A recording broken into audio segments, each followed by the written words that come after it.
Irmãos, vamos abrir a nossa Bíblia lá no livro de Juízes, capítulo 2, verso 6. Juízes, capítulo 2, verso 6. Nós vamos ter, após a pregação, a apresentação das crianças em homenagem aos pais. Então, eu vou precisar muito da atenção dos irmãos, porque nós não vamos ter o tempo que normalmente a gente tem para uma exposição. Então, nós vamos tentar fazer isso de maneira breve. E talvez se eu for rápido demais, eu vou prestando atenção. Se eu ver que tem muita gente fazendo assim, que não está entendendo nada, eu dou uma brecada, paro. Se for o caso, a gente também pode parar e continuar na próxima semana, porque a gente não tem pressa nenhuma para expor a palavra de Deus, tá bom? Mas abra aí, Juízes capítulo 2, do verso 6, nós vamos ler nesse momento até o verso 14. Juízes capítulo 2, verso 6 até o verso 14, diz assim a palavra do Senhor. Depois que Josué despediu os israelitas, eles saíram para ocupar a terra, cada um a sua herança.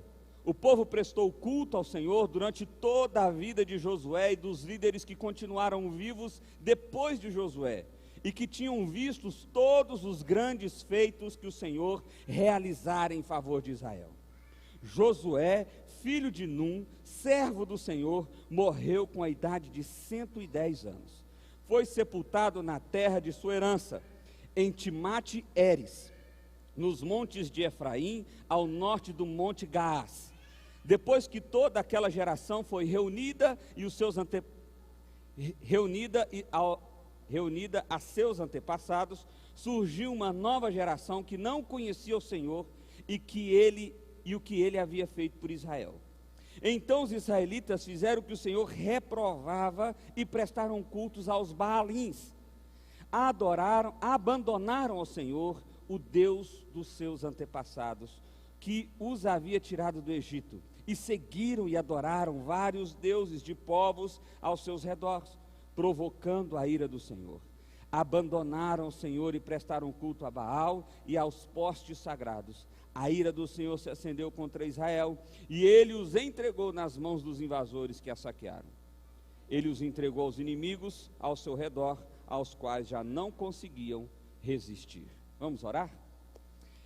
Pai, nós queremos colocar as nossas vidas diante do Senhor, ó Deus, e clamar ao Senhor. Fale conosco de forma poderosa nessa hora, Pai. Que teu Espírito Santo ministre com graça e com poder sobre os nossos corações. E que pela tua graça e pela tua misericórdia, o Senhor me use como teu instrumento. É assim que nós oramos a ti, em nome de Jesus. Amém. Meus irmãos, semana passada nós começamos essa exposição dessa série em Juízes. Nós damos o título maior para ela de A Vida Como Ela É. Mas hoje, especificamente, nós vamos falar sobre o amor do Pai. O amor do Pai. E o que nós vamos ver aqui é o resumo do livro de Juízes. Nós vamos ver o capítulo 2 até o iniciozinho do capítulo 3, um resumo do livro de Juízes, porque o livro de Juízes é o que é chamado de livro cíclico. O que é isso? Durante 390 anos, que é o período que conta-se a história de Juízes, 390 anos, aconteceram as mesmas coisas. Que coisas foram essas? O povo de Israel abandonava ao Senhor, pecava, Deus levantava um juiz. O juiz aqui é um sinônimo de um salvador, de um herói. Deus levantava um juiz, libertava o povo das mãos dos inimigos, o povo ficava em paz, feliz, grato. Passava-se algum tempo, o povo esquecia de Deus de novo, abandonava a Deus, clamava o clamor de Deus, clamava a Deus, Deus levantava um juiz, libertava o povo, e assim isso ia acontecendo diversas vezes durante 390 anos. E por que nós demos o título de A Vida Como Ela É? Porque a vida é exatamente isso. A vida é exatamente isso. Nós estamos aqui numa montanha russa, literalmente. Ora nós estamos, nossa, estou pronto para vencer o mundo, e ora, meu Deus, tomara que o mundo acabe hoje. E a gente vive nessa oscilação de humor, de circunstâncias, de momento de vida e por aí vai. Mas para te dar um contexto, para a gente entender o que está acontecendo aqui. Deus tirou o povo do Egito, caminhou no deserto, entrou na terra prometida por meio de Josué e Calebe. Josué e Calebe travaram mais de 35 guerras e conquistaram então a terra prometida. Josué morre e deixa uma ordem: terminem de expulsar os povos que estão aqui.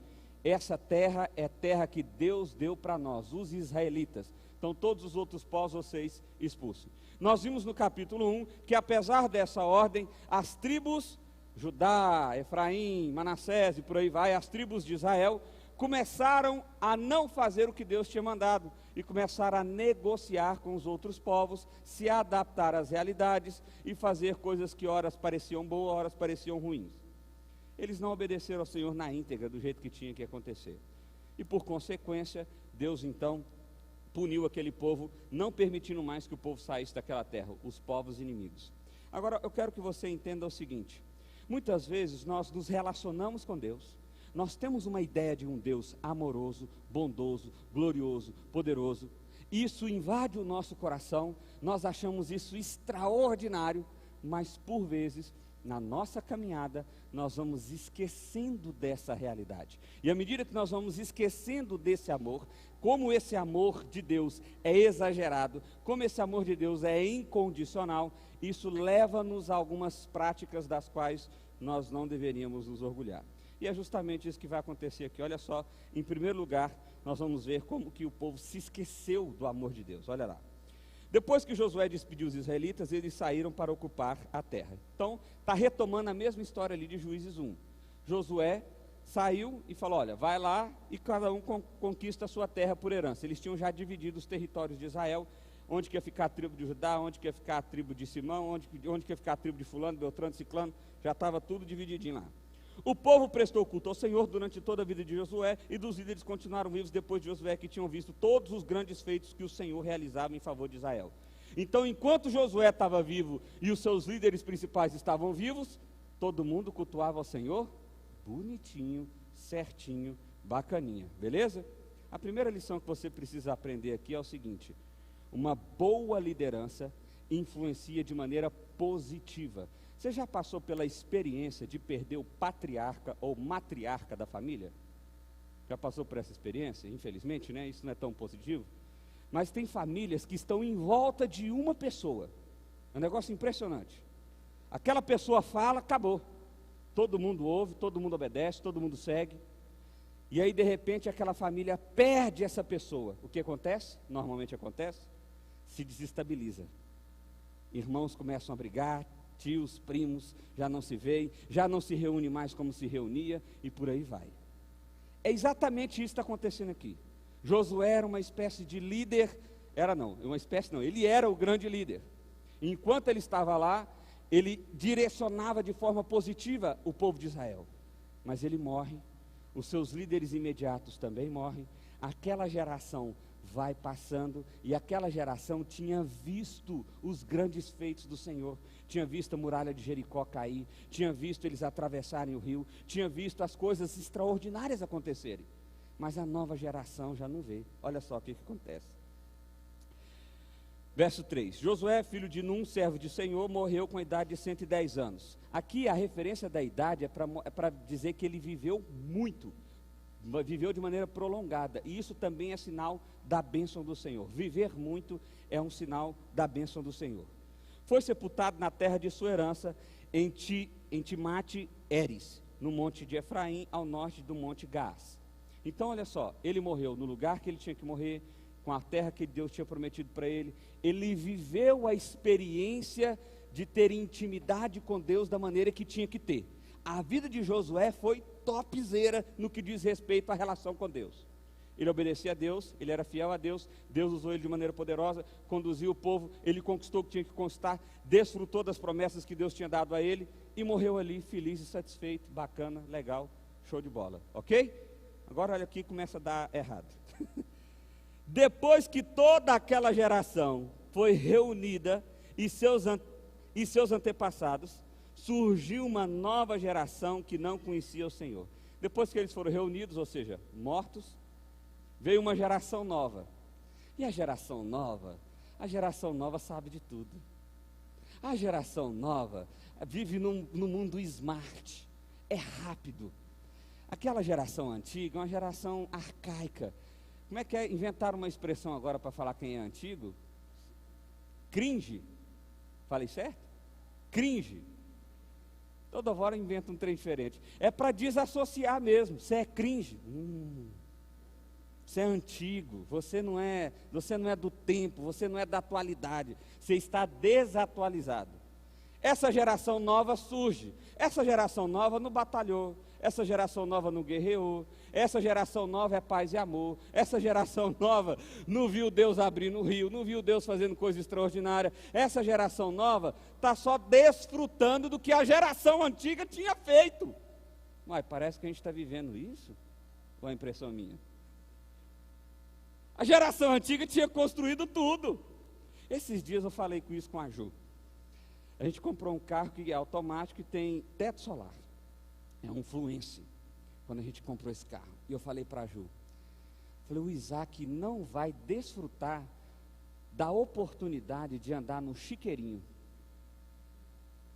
Antigamente tinha um Fusca, e no Fusca tinha um chiqueirinho. E nós, crianças, brigávamos para ir no chiqueirinho.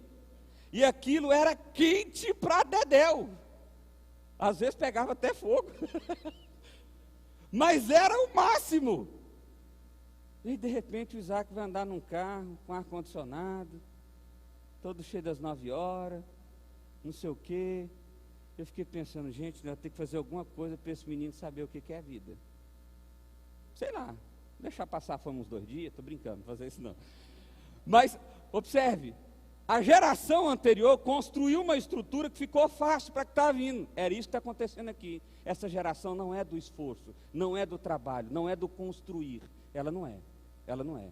E o que ela esqueceu? Olha só o que diz o texto. Surgiu uma nova geração que não conhecia o Senhor. Esse verbo aqui do conhecer tem a ver com conhecer com intencionalidade. Tem a ver com experimentar. Com experimentar. É como se você fosse experimentar uma comida. Como se você dissesse assim, você gosta de goiaba? Você fala assim, não. Você já experimentou? Não, nunca experimentei. Então experimenta para saber. Ou seja, você experimenta para você ter o conhecimento. Essa geração não experimentou, ela não conheceu e ela também não buscou conhecer.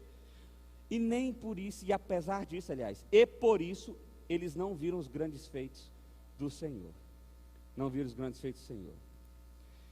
Primeira coisa que você precisa, aliás, segunda coisa que você precisa pensar aqui, meu irmão. Você, papai, você, mamãe, você que tem responsabilidade sobre alguém.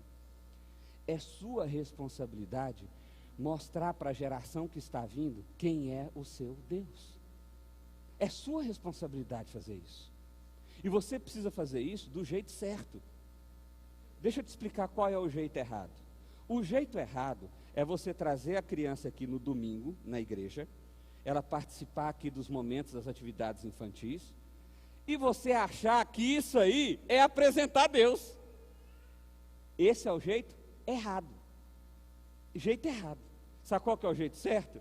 É você trazer aqui, mas a verdadeira experiência do conhecer a Deus precisa ser aonde? No seu lar, na sua casa. É lá que precisa ser a verdadeira experiência. Isso nos faz pensar que apesar dessa geração ter visto as batalhas, visto as guerras, os sinais extraordinários de Deus, eles não se preocuparam tanto assim em apresentar esse Deus num momento diferente da história deles, como povo. Então, papai e mamãe, você tem que estar preocupado em apresentar o seu Deus, não como alguém distante, mas como alguém presente. Como é que você vai fazer isso? Através da sua fala, através das suas ações, através sim de um culto, através sim de um material complementar que te ajude a apresentar as histórias de Deus. Por exemplo, lá em casa, a Ju tem contado a história de Daniel para o Isaac. Filho, o que o Daniel fez? Buraco. Quem jogou no buraco? Rei. Quem tinha no buraco? Eão. Ele compreende a história inteira? Não entende não, ele não está entendendo o que é o buraco, o leão, ele está jogando as palavras que talvez ele decorou ali, etc. Então o que a gente vai fazer? Não, já que não entende mesmo, vamos esperar fazer 15 anos para a gente começar a ensinar. Vai dar certo? Não. E observe, isso é um pedacinho. Porque onde que o Isaac tem que ver Deus? Em mim. Imagina eu, pastor, ele vai me ver pregando aqui, não vai? Meu pai é pastor, mas lá em casa é o demônio. Você acha que esse menino vai crescer apaixonado por Jesus? É claro que não. É possível que ele cresça odiando Jesus. Está entendendo? Eu falei que eu preciso andar mais rápido, né? Então vamos lá. Segundo lugar, eles abandonaram o amor. Eles não conheceram, e o pouco que eles conheceram, eles abandonaram. Olha só. Então os israelitas fizeram o que o Senhor reprovava, e prestaram culto aos Baalins. Abandonaram o Senhor, o Deus dos seus antepassados, os que haviam tirado do Egito, e seguiram adorando vários deuses dos povos ao seu redor, provocando a ira do Senhor. Abandonaram o Senhor. Repete a expressão no verso 13. Todas as vezes que você lê o texto bíblico, que as expressões foram se repetindo, é porque o autor bíblico quer dar grande destaque. Você não pode perder essa informação. Eles abandonaram, eles largaram de mão, deixou de ser alguma coisa importante. Mas pasmem, significa que eles deixaram de cumprir os ritos? Significa que eles deixaram de adorar o Senhor no templo? Não, eles cumpriam os ritos. O problema é que eles também agora adoravam a outros deuses, deuses que eles foram conhecendo no relacionamento de outros povos, povos esses que não era para estar ali, porque era para eles terem expulsado. Está vendo como o negócio vai ladeira abaixo? Ladeira abaixo. Eles abandonaram o Senhor e prestaram culto a Baal e aos seus postes sagrados. Ou seja, tudo que é mandinga, tudo que é Deus, tudo que é trem que fazia falar que dava certo, vamos fazer. O que é que tem que fazer? Pôr pedra atrás da porta? Vamos pôr pedra atrás da porta. Não, tem que pendurar uns cristais aqui, que aí você vai ter prosperidade. Vamos pendurar cristal, pendura cristal para todo lado aí. Mas chegou a hora de ir com tudo, vamos para o culto também. Eles não estavam rejeitando nada, eles estavam abraçando tudo. Vamos fazer tudo. E o que isso fez? Suscitou a ira do Senhor. A ira do Senhor se acendeu contra Israel. A palavra aqui é uma ideia de uma panela fervendo. Deus não estava bravo. Ele estava furioso. Furioso. Por quê? Porque esse povo esqueceu que foi Deus quem tirou eles da terra do Egito. Esse povo esqueceu que foi feito um pacto de aliança, onde Deus tinha dito: eu sou o Deus de vocês, e vocês são o meu povo. Esse povo esqueceu dos vários e vários compromissos que eles fizeram com Moisés, com Josué e com outros líderes, dizendo: o Senhor é o nosso único Deus, é ao Senhor que nós adoraremos. Mas esse povo esqueceu disso, porque a geração anterior não se preocupou em ensinar isso da maneira certa, e a geração atual não estava nem aí. O que tinha que fazer? Cumprir os ritos? Vamos cumprir os ritos, vamos fazer o que tem que fazer, assim a gente satisfaz a Deus. Mas tem um pessoal fazendo com Baal, vamos com Baal também.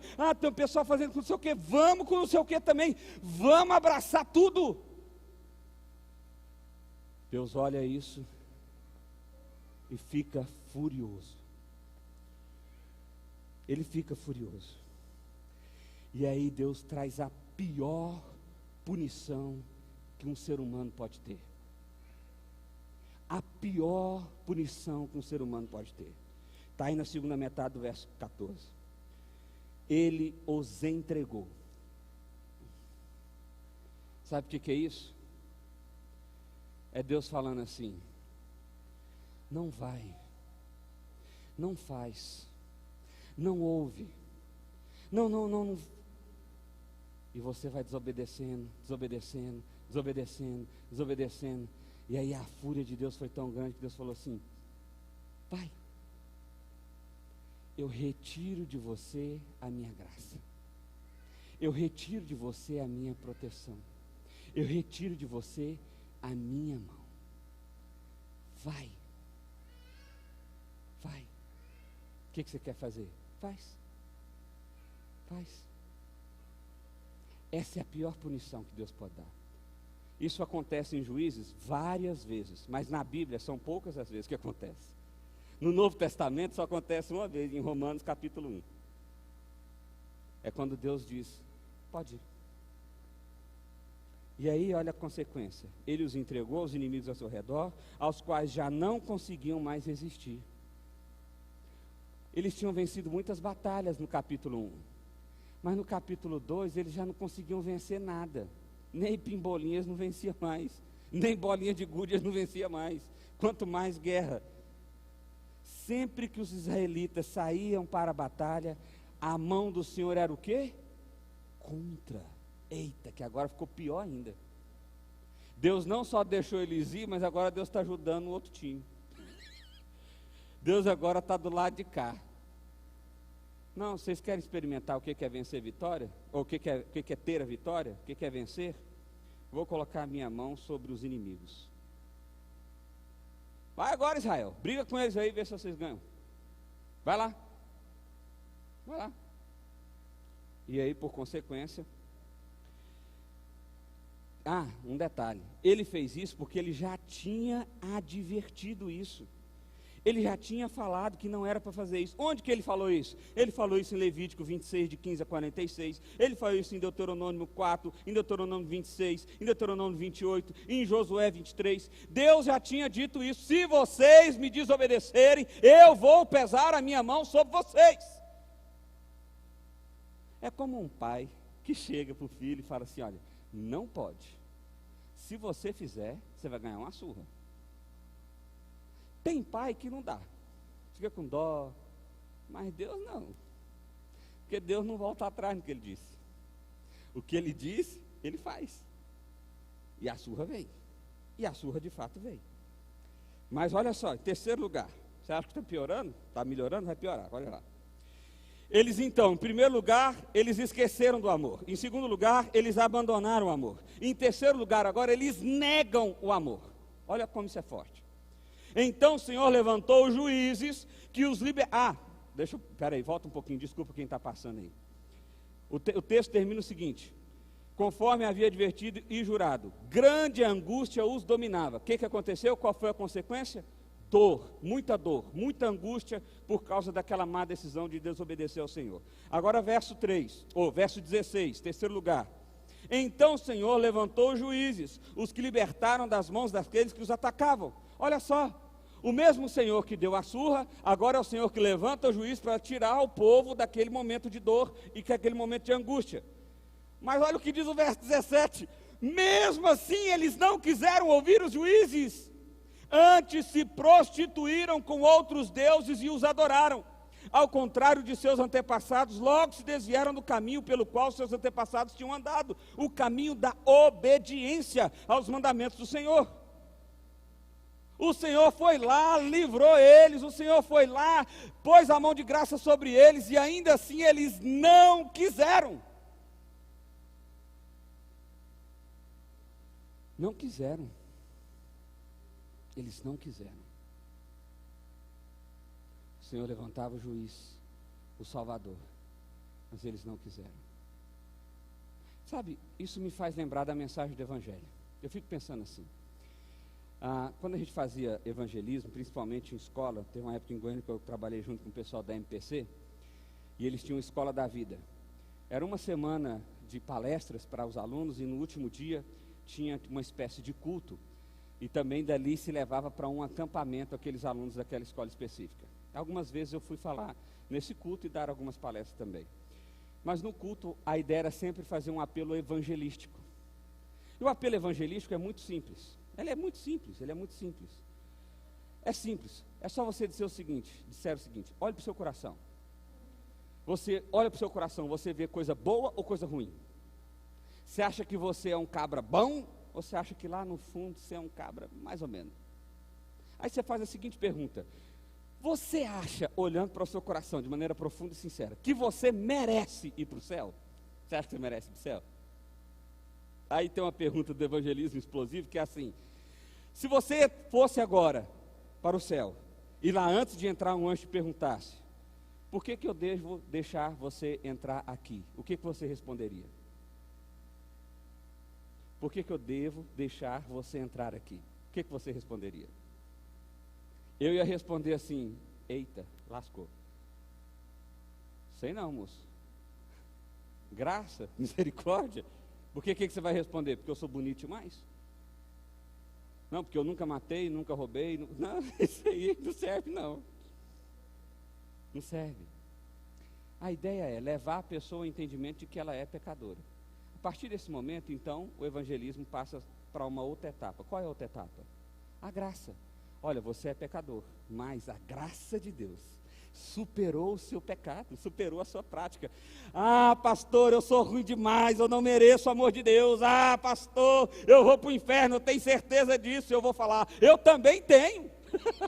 Eu também tenho certeza que você merece o inferno. Eu também tenho certeza que se depender de você, você vai para o inferno. Mas glória a Deus não depende. Deus levantou o juiz, e no nosso caso, o supremo juiz, Jesus Cristo de Nazaré, o nosso Salvador, que morreu no nosso lugar, que pagou pelos nossos pecados e que nos garantiu a vida eterna, fez com que a graça e a obra dele superabundasse sobre toda e qualquer coisa que nós tenhamos feito. Por causa disso, nós podemos ter acesso ao Pai. Mas aí você diz tudo isso para a pessoa, e a pessoa diz assim, então, quer não, vou arriscar do meu jeito. Eu vou fazer do jeito que eu acho que é melhor. Eu vou fazer do jeito que eu penso que vai dar certo. Se você pensa assim, olha para o texto agora, olha lá, verso 18. Sempre que o Senhor lhes levantava um juiz, ele estava com o juiz e o salvava das mãos dos seus inimigos enquanto o juiz vivia. Então, sempre que o Senhor levantava um juiz, ele era com aquele juiz e libertava o povo do sofrimento e da dor. Pois o Senhor tinha misericórdia por causa dos gemidos deles, diante daqueles os quais oprimiam e o afligiam. O povo estava sofrendo. Essa palavra aqui, gemido, é grito de desespero. O povo estava desesperado. E Deus olhava aquele desespero, Deus olhava aquela dor. E o que ele tinha, gente? Compaixão e amor. Fala sério. Eu quero que você entenda aqui como o amor de Deus é exagerado. Como o amor de Deus é exagerado. Você merece ser olhado por Deus com compaixão e amor? Quantas vezes você disse, agora vou?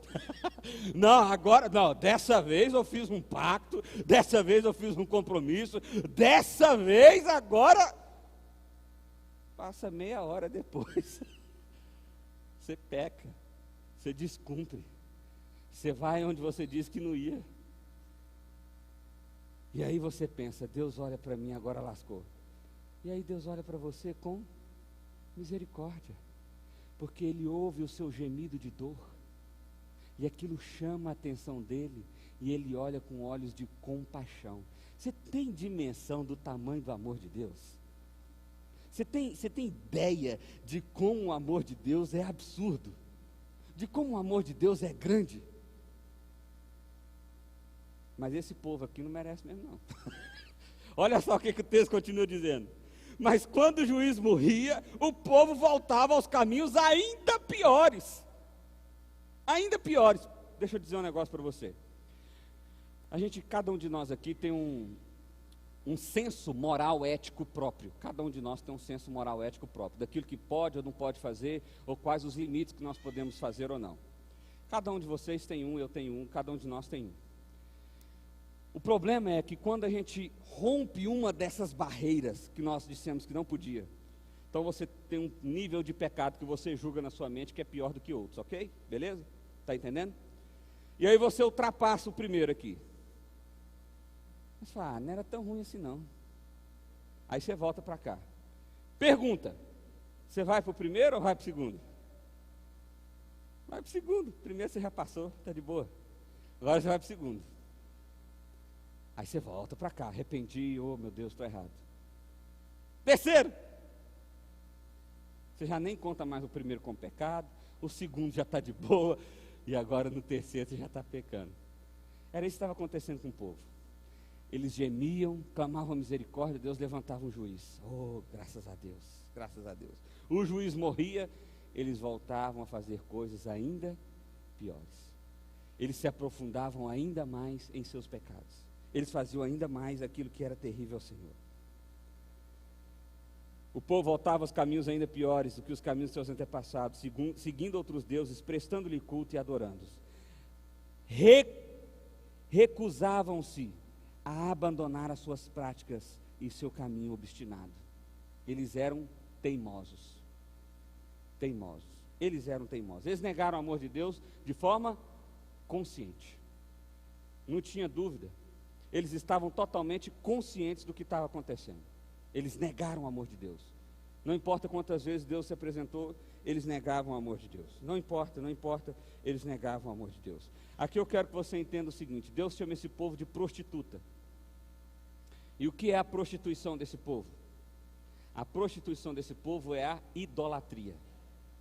A idolatria. Todas as vezes que nós praticamos a idolatria, colocamos algo no lugar de Deus, Deus nos vê dessa mesma forma. Porque perceba, eles não abandonaram totalmente ao Senhor. Eles continuavam indo lá, fazendo cultozinho, ritozinho, tudo direitinho, certinho. Só que agora eles iam em outros lugares também, visitavam outras vibes, aprendiam de outras fontes, tentavam achar paz em outros lugares. Quarto, verso 20. Por isso a ira do Senhor acendeu-se contra Israel, e ele disse: como este povo violou a aliança que fiz com seus antepassados, e não tem ouvido a minha voz, não expulsarei de diante deles nenhuma das nações que Josué deixou quando morreu. Eu as usarei para pôr Israel à prova e ver se guardarão o caminho do Senhor e se andarão nele, como fizeram seus antepassados. O Senhor havia permitido que essas nações permanecessem, não as expulsou de imediato e não os entregou nas mãos de Josué. Preste atenção nisso aqui. Deus agora então toma uma decisão. Os inimigos permanecerão aí. Vocês nunca mais vão vencer os inimigos. Não vão vencer. Mas ele fez isso por maldade? Ele fez isso por ira? Ele fez isso só para punir o povo? Não! Ele fez isso porque Deus tinha um propósito. Qual era o propósito? O propósito era sondar o coração daquele povo. O propósito era fazer com que aquele povo tivesse uma situação tão terrível que pudesse olhar para o Senhor e depender tão somente do Senhor. O propósito era chamar aquele povo a um profundo arrependimento e para realmente viver uma experiência verdadeira de relacionamento com Deus. Resumindo o coreto, às vezes Deus nos causa, não assusta não, viu? Às vezes Deus nos causa dor e sofrimento, com o propósito de então dependermos somente dele. Com o propósito de você abrir mão do seu orgulho, da sua teimosia. Com o propósito de você abrir mão de quem você é, para ser um verdadeiro adorador. Um verdadeiro adorador. Sabe, Deus não é um Deus sarcástico. E aliás, eu queria que você prestasse atenção nisso. Isso também é sinal do amor e da bondade de Deus. Porque, meu irmão, fala sério, você no lugar de Deus aqui já tinha chutado o balde. Quer saber? Larga de mão mesmo esse povo. Mas o amor de Deus é incondicional. Deus é aquele cara que vai buscando o indivíduo independente de quem ele é. Porque alguém que ele decide amar, ele vai até o fim. Ele não desiste dessa pessoa. Ele ama essa pessoa, não importa quantas vezes ela caia, não importa quantas vezes ela erre. Deus sempre olha para essa pessoa com um olhar de ternura. E isso não significa que nós estamos falando de um Deus sentado num trono, cara de Papai Noel, bonzinho, falando, tadinho dele, tadinho dele. Não. Deus vai exercer a sua justiça, Deus vai punir os seus pecados, Deus vai te chamar ao arrependimento, Deus vai mostrar a podridão do seu coração, mas ao fim Deus vai mostrar que há esperança para você. Só que essa esperança não está em você, essa esperança está no Evangelho, no amor do próprio Deus derramado por você. É lá que está a esperança. Para encerrar, quinto e último ponto. São essas as nações que o Senhor deixou para provar a todos os israelitas que não tinham visto nenhuma das guerras de Canaã.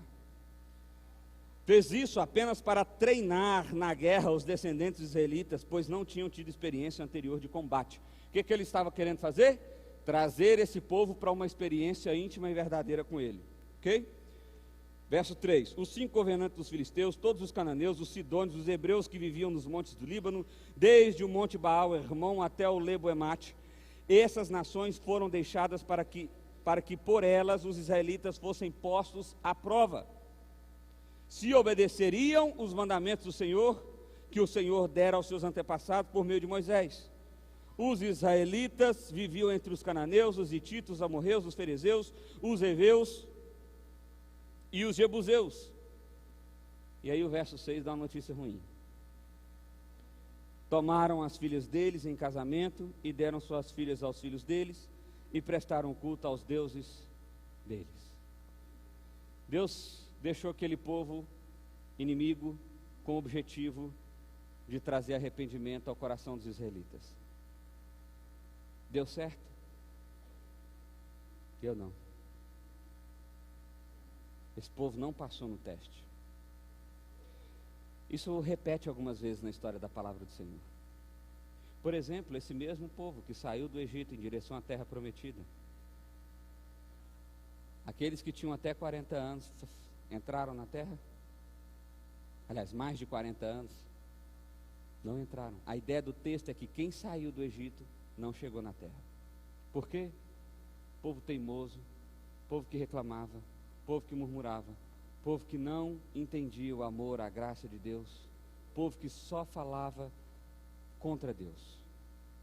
Mesmo Deus dando comida todos os dias. Você já pensou? Deus não me ama não, e todo dia está caindo maná do céu. Deus não me ama não, e tem uma nuvem de dia, fazendo sombra para que você sobreviva no deserto. Deus não me ama não, e tem uma nuvem de fogo à noite para te aquecer, para você sobreviver no deserto. 40 anos você vendo e experimentando isso. E o povo disse o quê? Deus não me ama não.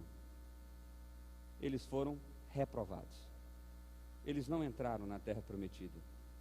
No meio do processo, em Êxodo capítulo 33, nos diz que quando Moisés subiu até o Monte Sinai, eles ficaram assustados e pensaram que Moisés tinha morrido, porque tinha passado já 40 dias. Então o que eles fizeram?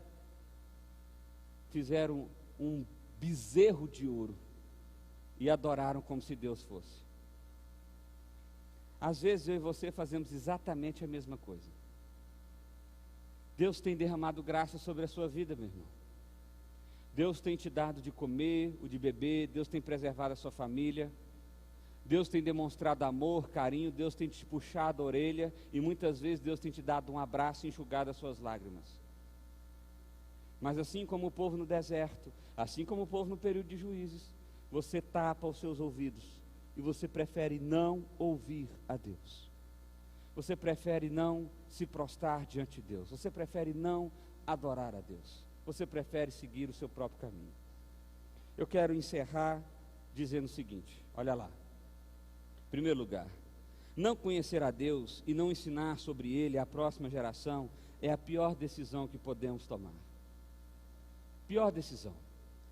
Você não conhecer a Deus, você não buscar a Deus, você não querer experimentar. Você está entendendo o que é experimentar, irmão? Não é você participar do culto, não. Não é você estar num grupo disso ou daquilo, não. É você querer experimentar. Isso tem a ver com o seu coração. Isso tem a ver com uma entrega. Isso tem a ver com um desejo. Isso tem a ver com intencionalidade. Quando você não busca dessa forma, então você está falhando com você, com as pessoas que estão do seu lado. E se você é pai, mãe ou responsável por alguém, você está falhando com a próxima geração. Esses dias eu fui num parque aqui com o Isaac, e tinha 2 crianças lá. O Isaac está com 2, essas crianças deviam ter, uma devia ter 3, a outra devia ter 4, alguma coisa assim. E subia um brinquedo, descia o brinquedo, e xingando muito. Mas xingando, mas assim, é muito. Nível assim, estádio de futebol, você xingando o juiz. Tipo isso. E eu falei, meu Deus do céu. Os pais estavam lá do lado. Eu não conheço os pais, não conheço as crianças, não sei quem são.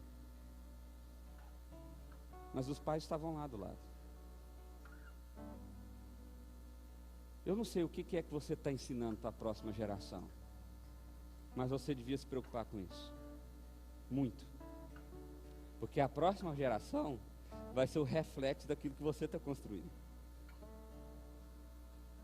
Se essa geração é tida, na visão dos mais antigos, do que é o nome lá? Cringe, dos cringe, como uma geração mole, uma geração que não quer trabalhar, uma geração que não está afim de nada, a culpa não é deles não, eles são consequências de uma construção de mentalidade que foi tida lá atrás.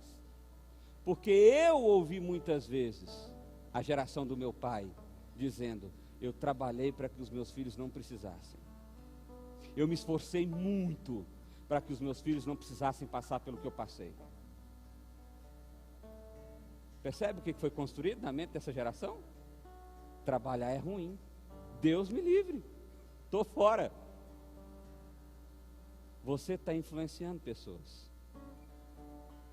A pergunta é: você está influenciando pessoas a partir do Evangelho, do amor de Deus? Segundo lugar, ignorar o amor do Pai é trilhar um caminho de angústia e de dor, aqui, agora e por toda a eternidade. Porque o papo do inferno não é só para você ter medo, não. O papo do inferno é real. Esse negócio existe. E quem não se arrepender dos seus pecados, certamente irá para lá. Terceiro, desobediência, idolatria e prostituição são a fórmula do desastre. E é uma escada também, tá bom? Você primeiro desobedece a Deus, depois você coloca ídolos, por fim você já é uma prostituta. Ou seja, você já está se relacionando com tudo e com todos. Todas as ideias, tudo que faz bem. Ah, faz bem? Me dá, eu como, eu consumo, eu quero. Vem para mim, eu quero. É a nova fórmula do sucesso, é a nova fórmula da alegria. Agora é o casamento mágico, agora é não sei o quê. Bom, eu quero.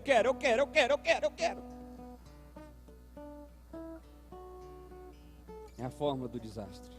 Quarto, assim como o pai se ira com seu filho desobediente, Deus também se ira conosco. Deus se ira conosco. Deus é um Deus de amor, Deus é um Deus de graça, mas é um Deus de juízo, e é um Deus de ira também. Quinto, Deus sonda o nosso coração. Deus sabe quem você é, meu irmão. E pasmem, ainda assim Ele resolve te amar. Ele sabe quem você é e não desiste.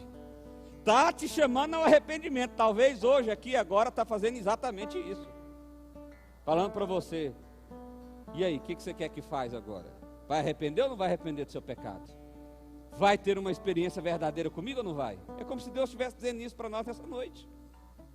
E talvez isso para você no sentido individual aqui, seja mais real do que para a pessoa que está do seu lado. Mas certamente alcança a todos os nossos corações. Sétimo lugar, Deus usou as nações como forma de tornar Israel mais dependente dele, assim como Ele usa as circunstâncias de hoje para que você se torne mais dependente dele. Ah, Deus me abandonou, estou sofrendo demais.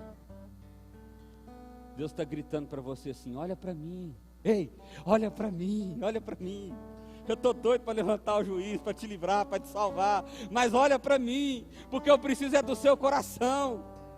Olha para mim. Deus usando as circunstâncias e te chamando a um profundo arrependimento com Ele. Quero terminar com essa frase: assim como no tempo de Juízes, muitos hoje ainda não aprenderam a lição do Evangelho. Deus nos amou de forma incondicional e exagerada. Você pode se achar ruim, você pode achar que não merece, você pode achar isso, mas Deus te amou de forma incondicional, de forma exagerada. E o sinal de que você entendeu esse amor é viver uma vida de dependência e obediência a Ele. É você experimentar dele. É isso. É você experimentar dele. E essa é a nossa oração, meu irmão. Que você experimente de Deus. Que, por exemplo, o que celebramos aqui agora, a ceia, seja uma experiência verdadeira e real para você. Meu pai dizia assim para mim: você só vai saber o que é o amor de um pai quando você for pai.